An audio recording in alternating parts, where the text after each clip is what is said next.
चली। ए बेटा, होनी के टाल सकेला, जोन होए कर रहल हो गई, चुप हो जा। हर बेटा के माँ बाप एक दिन छोड़ के चल जाले, इतना उदास नहीं क्यों हो के, चुप हो जा बेटा। अचानक से सब घटना कैसे हो गई संतोष? हमरा खुदे समझ में नहीं आवत भैया। माई एकदम ठीक रहनी ना, दवा चलत रहे बुआ जी, ना, तबीयत खराब रहे और ना कोनो दर्द तकलीफ रहे, एकदम अच्छा से बात करत रही। पता नहीं ऐसा अचानक से का हो गई, हम हरदम माई के लगे रहत रहनी। बस वो दिन हमरा से नाराज होकर गई नहीं, हमेशा हमेशा खातिर हमरा से दूर हो गई नहीं।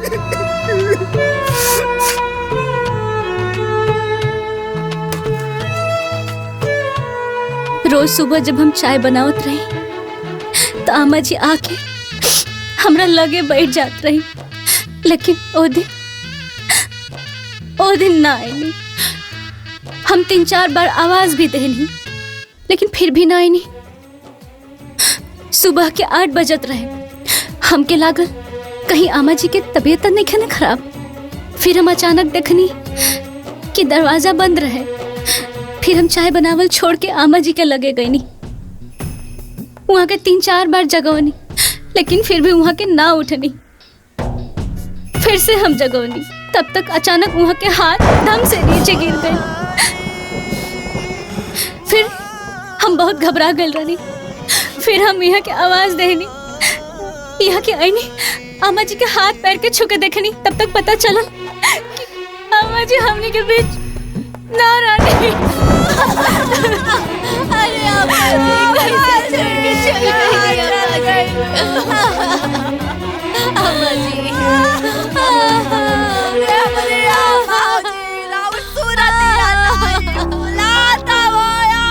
जी, अरे रवा बिना घरवा काटत है अम्मा जी। हमने के छोड़ के कहां चल गए लू अम्मा जी? रो रो के जान देले से वापस आ जाइए का? चुप रहा तू। संतोष अपना जगह से अभी हिल ना सकेला।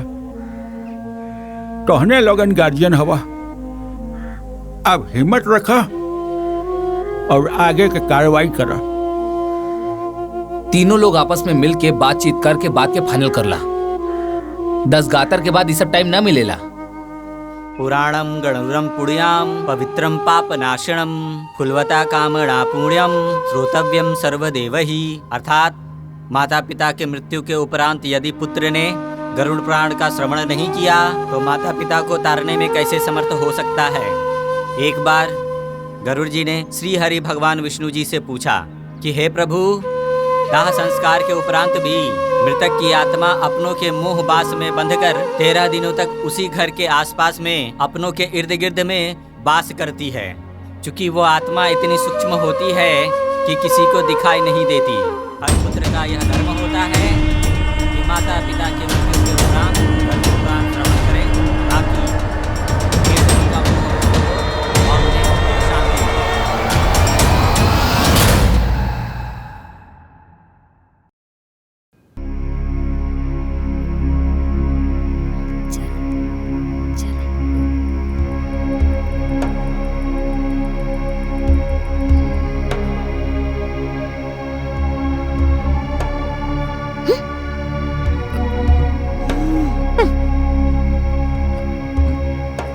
संतोष, हे संतोष।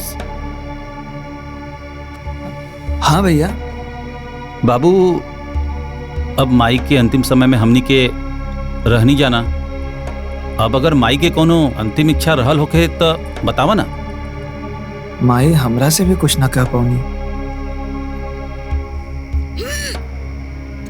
अच्छा, माई के साथे तू दोनों जना रहत रहला ना? तो माई के गहनवा, जमीन के कागजात और बैंक के पासबुक और चांदी वाला कलशवा कहाँ बा? का भैया ये सब बात करे के यह उचित समय बा का? बाकी जानल जरूरी बा ना हो। हाँ तो जान जाई बानू, काहे घबराता रहा? कहाँ ले रवा लोग के आमा जी के बढ़िया से श्राद्ध करे के बारे में चर्चा करे के चाहिए, बढ़िया से उत्तम कांड करे के बारे में बात करती, लेकिन रवा लोग अवते ही धन दौलत जमीन जायदाद के बारे में बात करे लगनी। दुल्हनिया ठीक कहतिया, अभी इस सब के बात करे के का जरूरत बा? अरे श्री प्रकाश, ये सब तू का बात कर रहल बड़ा? अरे वो सब कहीं भागल जाता का? देखा भैया, ये सब धन संपत्ति गहना गुड़िया इस सब पर चर्चा सीधा श्राद्ध के बाद हुई।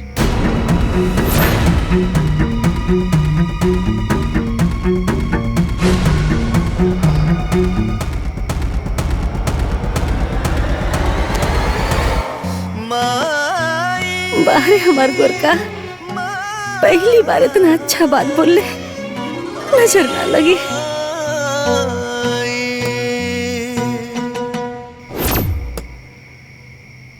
देख ल कमीनवन के कैसे बदल गईले हैं। अरे उन्हन के मन में बेईमानी समा गइल बा, बेईमानी।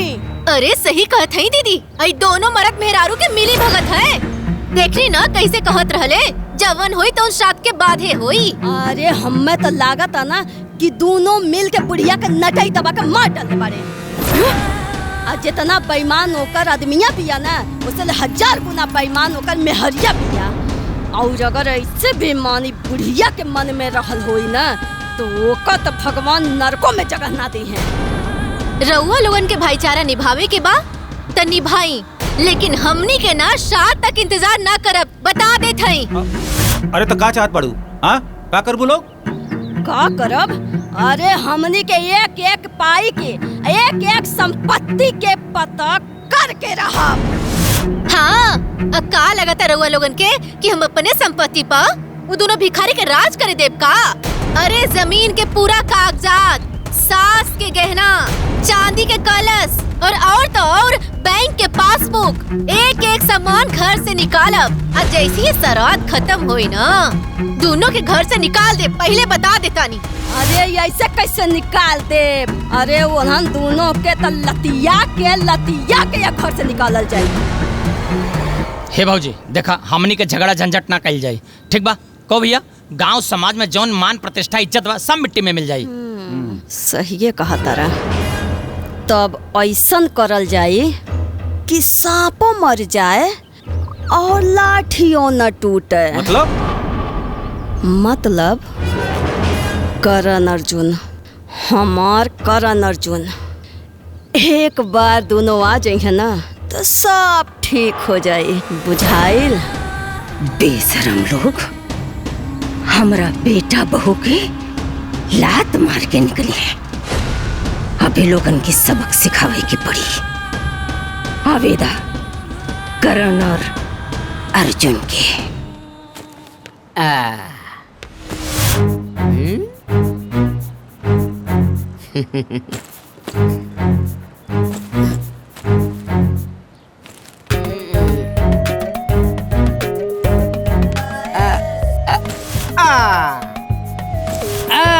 मोटे। हाँ भाई छोटू, चाहे केहू आई चाहे केहू जाई, खजाना के पता हमन ये लगाई।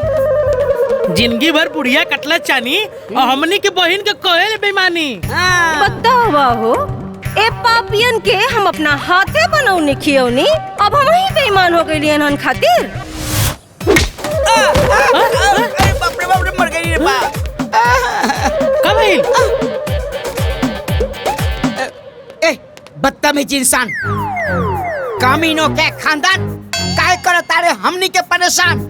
हल्फा मचा दे, गर्दा उड़ा दे, ऐसा घुसा मारा कि धरती धरा दे। ए छोटान, ज्यादा बोला मत, न तो उठा के फेंकब तो गिरबा गांव के बोहरी ना। हमनी की लाठी कब बार नहीं हजा हैं? जा दो भैया, चला चला चला। छोटू, बाकी लोगन के बाती पर ध्यान मत दे, सीधे खजाना पर ध्यान दे। मुटका तो समझदार हो गइल बा। छोटू खोजे के बाद खजाना और वो दोनों जाने के देवे के बाद सजा। पर जीजा जी के बनावे के बाद राजा। ओ पेट हाथी के अमुह बाछी के। अरे मारे मारे मारे, अरे बाप रे बाप, डंडा मार के कर दिया बखेड़ा रे। अरे पिछवाड़े के चमड़ू धेड़ा रे। अरे तेरी माई की जगह तेरे बहन की हाँ कर। काय मले कदा, काय मले कदा, चल चल चल चल चल, काय मले तेरी बहन की, तेरी माई की, काय मले रे, काय मले रे। खेला होता खेला होता खेला होता खेला होता खेला होता खेला होता खेला होता खेला होता बड़का खेला खेला होता खेला होता बड़का खेला।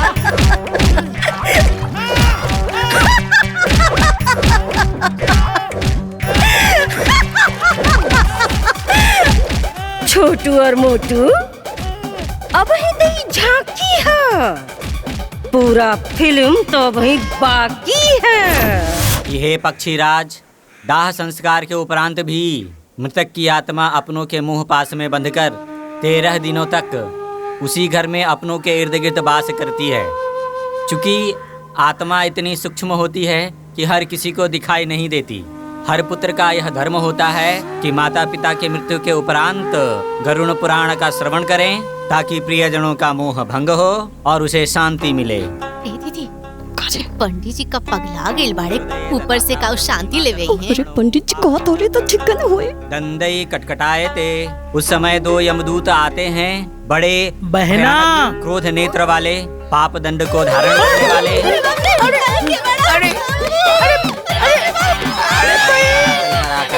बहना हम मुटका। जीजा हमके पहचानत हुआ, हम तो हर सार मोटका। जीजा हम तहार छोटा सार। जाई नहाले। चल चल भीतर चल, चल नहाओ पहले।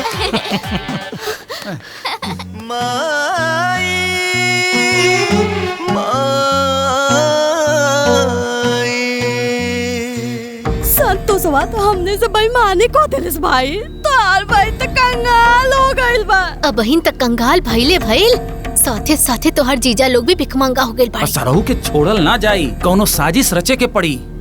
ये दोनों नाग नागिन बन के सारी संपत्ति पे फन फैलाकर बैठल बाड़े। ओ मेरी बहना सुन मेरा कहना, भले ही बहुत लात खाए हैं, बाकी बड़े बड़े लफड़े सल्टाए हैं। अरे खजाना के ठिकाना बतावा और समस्या से निजात पावा। दाहिने आवा, जल्दी आवा जल्दी।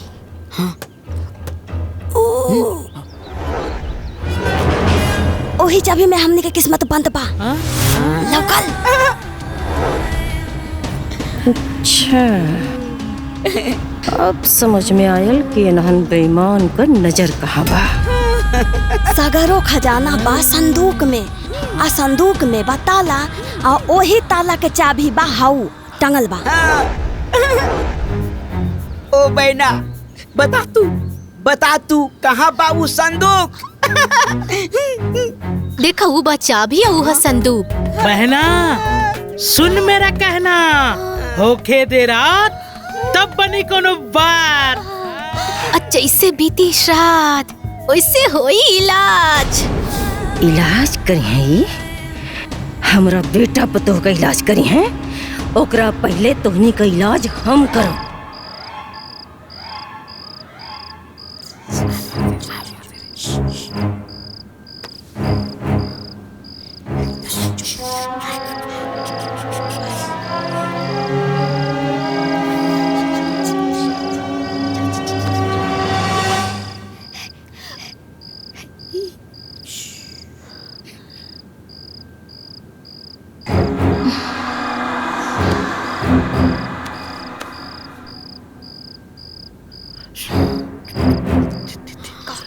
इतना देर से निकाल ला चाबी।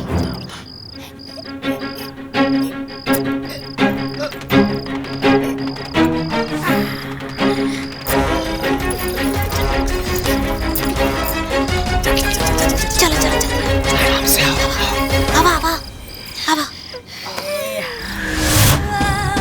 अच्छा, चोरी करवा। अरे बाप रे बाप, आता लगा था हमें पूरी दुनिया मिल गई। हाँ, अपन सोना चांदी मटका एजा से निकाल के हमनी के फरार हो जाएंगे।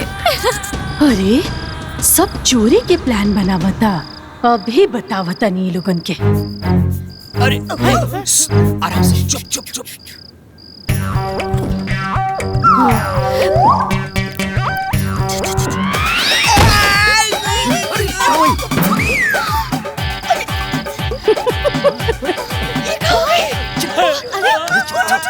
चाबी, अरे चबिया कहाँ गई?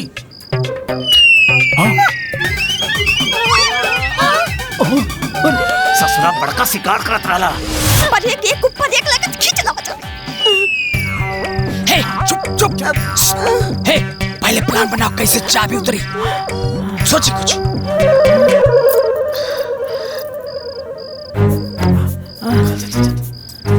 उठाओ उठाओ, अरे आराम से।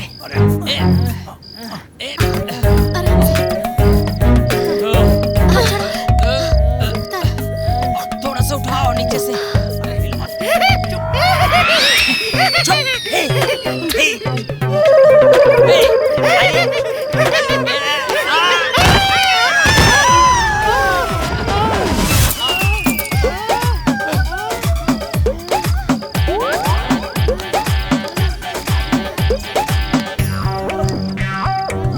मिल गया मिल गया।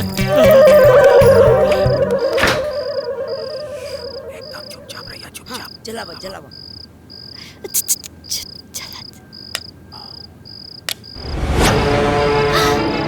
संदूक, सोना, चांदी, हीरा, जवाहरात, मटका, अरे गहना।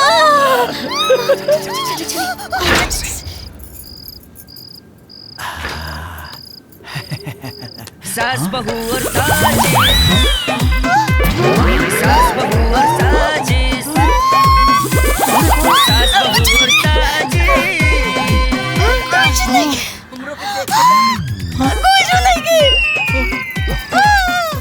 अरे डागा पड़ गई लो। अरे कुल रुपया पैसा ही सबका बच गईले। अरे जो ये बुढ़िया तो के पिलुआ पड़ी। अरे बुढ़िया तो के नरक में जगह ना मिली रे। सास बहू और साजिश। बतावा हो, ये हमरा के मुगलों के बाद सारा पता नहीं सो। अच्छा ठीक बा, तू डाल तो हम बात